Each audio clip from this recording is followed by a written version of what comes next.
صحیح ہے ڈاکٹر صاحب، آپ پنجاب یونیورسٹی کے شعبہ زوالوجی کے چیئرمین بھی رہے جی.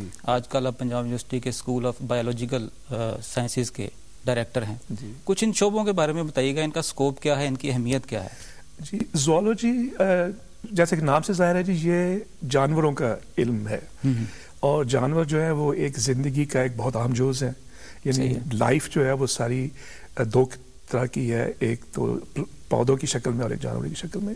اور یہ جتنی لائف ہے یہ ایک اشرف المخلوقات کی خدمت کے لیے اللہ تعالیٰ نے بنائی ہے. تو ان کی حفاظت، ان کی ترویج، ان کی نشو و نما، یہ ہمارا فرض ہے کہ ان کو کریں تاکہ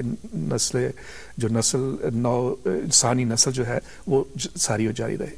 تو اس علم کے ذریعے ہم جانوروں کے مطالعہ کرتے ہیں کہ وہ کس طرح پیدا ہوتے ہیں، کس طرح گرو کرتے ہیں، ان کی جینیاتی مادہ کیا ہے، اس کو کیسے اچھی طریقے سے تبدیل کیا جا سکتا ہے، بہتر پیداوار لی جا سکتی ہے.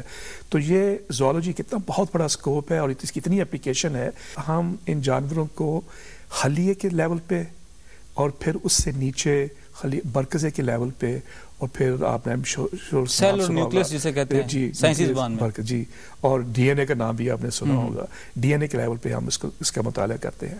ڈی این اے ایک ایسا مادہ ہے کہ جو ہماری حیت اور ہماری فعلیات کو کنٹرول کرتا ہے. اگر وہ ہمارا ڈی این اے صحیح ہے تو ہماری شکل و صورت بھی صحیح رہے گی اور ہماری ساری جو فزیالوجی جسے کہتے ہیں فیل ہے وہ بھی صحیح رہیں گے. اور اگر ان میں کہیں ڈسٹربنس آ جاتی ہے کسی وجہ سے تو وہ شکل و صورت بگڑ سکتی ہے اور ہمارے بیماریاں پیدا ہو سکتی ہیں جن کو ہم فزیولوجیکل ڈیزیز کہتے ہیں، جینیٹک ڈیزیز کہتے ہیں، جس کا بہت زیادہ آج کل چرچا بھی ہے. اچھا ڈاکٹر صاحب، زوالوجی اور بایولوجی میں آپ کے جو فیلڈ آف ایکسیلنس ہے وہ کون سی ہے؟ ہاں جی، ویسے تو میں نے شروع میں ٹاکسیکالوجی پہ کافی کام کیا. ٹاکسیکالوجی ایک ایسی فیلڈ ہے کہ جو زہریلے مادے ہیں ہمارے انوائرمنٹ میں اور ماحولیات میں، ان کا ہم دیکھتے ہیں کہ جانوروں پہ اور انسانوں پہ کیا مضر اثرات ہیں، تاکہ اگر ہم پہلے ان کی مضر اثرات کا پتہ چلے تو پھر ہم ان کے کوئی تدارک کر سکتے ہیں. پھر آہستہ آہستہ پھر میری فیلڈ جو ہے وہ پولوشن کی طرف چلتی، کیونکہ یہ سارے مضر اثرات جو ہیں، یہ سارے جو مضر مادے ہیں یہ پولوشن کاز کرتے ہیں. اور یہ بہت ضروری ہے کہ ہم اپنے ماحول کو صاف رکھیں، اور صاف رکھنے کے بہت سارے طریقے ہیں. مگر میں نے جو ایک طریقہ میرے ذہن میں تھا کہ یہ ہم جانداروں کو استعمال کریں اپنے ماحول کے صاف کرنے کے لیے. تو بہت سارے خوردبینی جاندار ایسے ہیں جو کہ پانی میں رہتے ہیں اور وہ پانی کو صاف کرنے میں بہت زیادہ مدد کرتے ہیں. تو میرا آج کل فوکس ہے ان خوردبینی جانداروں پہ جن میں بیکٹیریا ہیں، فنجائی ہیں، پھر پروٹوزوا ان سے کہتے ہیں، یک خلیے جاندار جو ہیں، وہ پانی میں سے جتنے دھاتی ایلیمنٹس ہیں یا ٹاکسک ایلیمنٹس ہیں ان کو وہ ایبزارب کر کے اور ڈی ٹاکسیفیکیٹ کر دیتا ہے. تو ہم نے اپنی لیب میں بہت سارے ایسے جاندار نکالے ہیں کہ جو اس چیز کو بڑے ایفیشینٹلی کر سکتے ہیں. تو وہ میں ذکر کر رہا تھا کہ ہم نے کافی سارے جاندار ایسے ماحول میں سے الگ کیے ہیں جو یہ کام کرتے ہیں. ہم آج کل جو ہم یہ کر رہے ہیں کہ ان جانداروں کی ایفیشنسی کو کس طرح بڑھایا جا سکے. اچھا، یعنی اگر وہ فرض کریں کہ 50% اس کو صاف کرتے ہیں تو کچھ اس میں ایسی جینیاتی چینجز کی جائیں کہ وہ 70-80% کر سکے، یعنی اس کی ایفیشنسی بڑھا سکے. تو ایک تو یہ اسپیکٹ ہے کہ پولوشن کو ٹھیک کرنے کے لیے ہم اس پہ کام کر رہے ہیں. دوسرا ایک اور جس کا میں ذکر کرنا چاہوں گا کہ یہ جو ہم کیمیائی ادویات استعمال کرتے ہیں اس سے کیڑے وغیرہ تو مر جاتے ہیں فصلوں پر جی، مگر اس پہ دو بہت مضر اثرات ہوتے ہیں. ایک تو جو کسان ہیں یا ارد گرد کے جو گاؤں کے لوگ ہیں ان میں بہت زیادہ بیماریاں اس کی وجہ سے پیدا ہوتی ہیں، اور دوسرے جو ہے کہ وہ جن کیڑوں پہ وہ ادویات استعمال کر رہے ہیں ان میں مدافعت پیدا ہوتی جاتی ہے ان دوائیوں کے. تو پھر ہم نے دیکھا کہ زمین کے اندر کچھ ایسے یہ جاندار ہیں، چھوٹے خوردبینی جاندار ہیں جو کہ ایک ایسی قسم کی لحم پروڈیوس کرتے ہیں، پروٹین پروڈیوس کرتے ہیں جو کیڑوں کو تو مار دیتی ہے، جو یہ نقصان پہنچانے والے کیڑوں کو، مگر انسان کے لیے وہ بے ضرر ہیں. صحیح ہے. تو اب ان قسم کے جانداروں کو دو طریقے سے استعمال کیا جا سکتا ہے, اور میری لیب میں ایک طریقے سے استعمال ہو رہا ہے, ہمارے ساتھ والی لیب میں دوسرے طریقے سے استعمال کر رہے ہیں. ہم یہ کر رہے ہیں کہ ان جانداروں کو گرو کرتے ہیں اور پھر اس کا ایک پاؤڈر بنا کے تو وہ فیلڈ میں اسپرے کرتے ہیں اور دیکھتے ہیں کہ بھائی اس کی کیا ایفیشنسی ہے, کتنے % وہ کل ہوتے ہیں.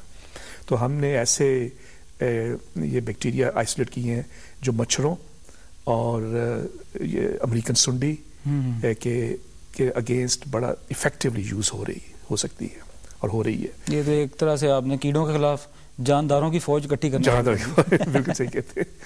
تو جو اس کا بھی تھوڑا سا میں ذکر کر دوں, وہ میرے ساتھ والی لیب میں ہے کہ وہ انہی جانداروں میں سے جین نکالتے ہیں. اچھا. اور وہ جین پودے میں ڈال دیتے ہیں. صحیح. اور وہ پودا جو ہے اس پہ پھر وہ مدافعت خود بخود پیدا ہو جاتی ہے اور وہ اپنا دفاع کرتا ہے. اگر کوئی کیڑا باہر سے کاٹنے آئے تو کیڑا ختم ہو جائے گا.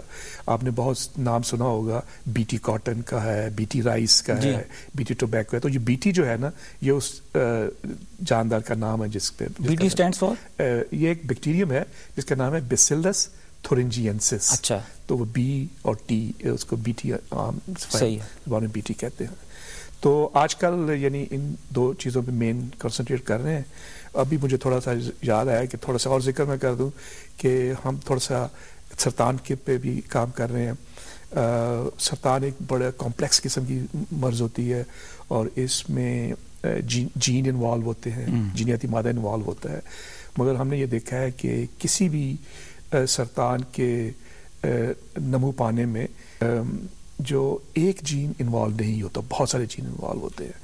تو ایک چھاتی کا سرطان ہے مسلم, اس میں 2-3 جین بڑے مشہور ہیں, لوگوں نے کافی کام کیا ہوا ہے. ہم ایک اور جین پہ کام کر رہے ہیں جس کا نام ہے P53. اس کا نام ہے. تو ہم یہ دیکھ رہے ہیں کہ اس کا کیا رول ہے پاکستان کے اندر عورتوں کے چھاتی کے کینسر کے ڈیولپ ہونے میں. تو وہ ہے. اسی طرح ایک اور کینسر ہے جس کو کولن کینسر ہے, انتڑیوں کا کینسر ہے کہہ لیجیے, اس میں بھی ہم ایک اور جین چیک اس کا جین کا نام ہے, وہ ہم دیکھ رہے ہیں کہ اس کینسر میں کیا ڈیولپمنٹ. تو بیسیکلی آج کل ہم اب یہ کہہ لیجیے کہ سالمیاتی لیول, مولیکولر لیول پہ ہم کام کر رہے ہیں کہ وہ کس طریقے سے یہ خلیے کے اندر جو DNA ہے اور اس کے مختلف سال میں اس کے ساتھ رد عمل کر کے تو وہ بیماری کو ظاہر کرتے ہیں. اگر ہم یہ سارا پروسیس سمجھ جائیں تو پھر اس کا تدارک کرنا آسان ہو سکتا ہے. ڈاکٹر صاحب, جینز کی بات ہو رہی تھی ابھی, تو یہ بتائیے کہ جو موروثی بیماریاں ہیں ان کا جینز کے ساتھ کتنا تعلق ہے, اور کیا یہ موروثی بیماریاں مکمل طور پر ختم ہو سکتی ہیں؟ موروثی بیماریاں کو موروثی اس لیے کہتے ہیں کہ یہ ایک جنریشن سے دوسری جنریشن میں ٹرانسمٹ ہوتی ہیں, اور یہ ٹرانسمٹ ہوتی ہیں جینز کے ذریعے. صحیح ہے. ٹھیک ہے. اور جینز جو ہیں اگر والدین کے جینیاتی مادے میں وہ ڈیفیکٹ تھا تو وہ بچوں میں جائے گا ہی, آپ اس کو نہیں روک سکتے. صحیح ہے. ٹھیک ہے. اور یہ ایک ایسی بیماری ہے, یہ ایک ایسا ڈیفیکٹ ہے جس کو ٹھیک نہیں کیا جا سکتا. آدمی اس ڈیفیکٹ کے ساتھ زندہ رہ سکتا ہے, اس کی زندگی آسان بنائی جا سکتی ہے, مگر اس کو ریموو نہیں کیا جا سکتا. تو اس کا علاج نہیں ہے. مگر امیڈیٹلی ایک دم سے میں یہ ضرور میں ایڈ کرنا چاہوں گا کہ آج کل کی ٹیکنالوجی میں ایک نئی تھیراپی نکلی ہے جس کو کہ ہم کہتے ہیں جین تھیراپی. جیسے ڈرگ تھیراپی ہے اس طرح جین تھیراپی, یا ریڈیو تھیراپی ہے اس طرح جین تھیراپی ہے. تو جین تھیراپی کا بیسک کانسیپٹ یہ ہے کہ اگر وہ جو جس جین میں وہ ڈیفیکٹ ہے نا, اگر وہ ہم پتہ لگا لیں, اور آج کل پتہ چل جاتا ہے, وہ پتہ لگا لیں تو اس جین کو وہاں سے ریموو کیا جا سکتا ہے. صحیح ہے. کاٹ کے نکالا جائے اور اس کی جگہ پہ نیا جین بنا کے, اچھا جین بنا کے وہاں لگا دیں تو بیماری ختم ہو سکتی ہے.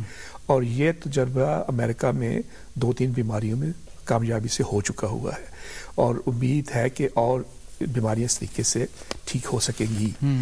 مگر جس طریقے سے یہ جین تھیراپی کا چرچا شروع ہوا تھا, اس تیزی سے یہ بڑھ نہیں سکا, کہ اس میں سب سے بڑا جو مسئلہ درپیش ہے وہ یہ ہے کہ جین اب پہچان لیتے ہیں کہ کہاں پہ خرابی ہے, جین بنا بھی لیتے ہیں کہ کہاں پہ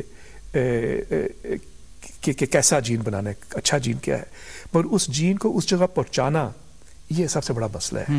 کہ اگر لنگ کے اندر ہے پرابلم تو وہ جین کیسے ڈالا جائے کہ لنگ میں چلا جائے اور وہ ہو جائے ٹرن آن.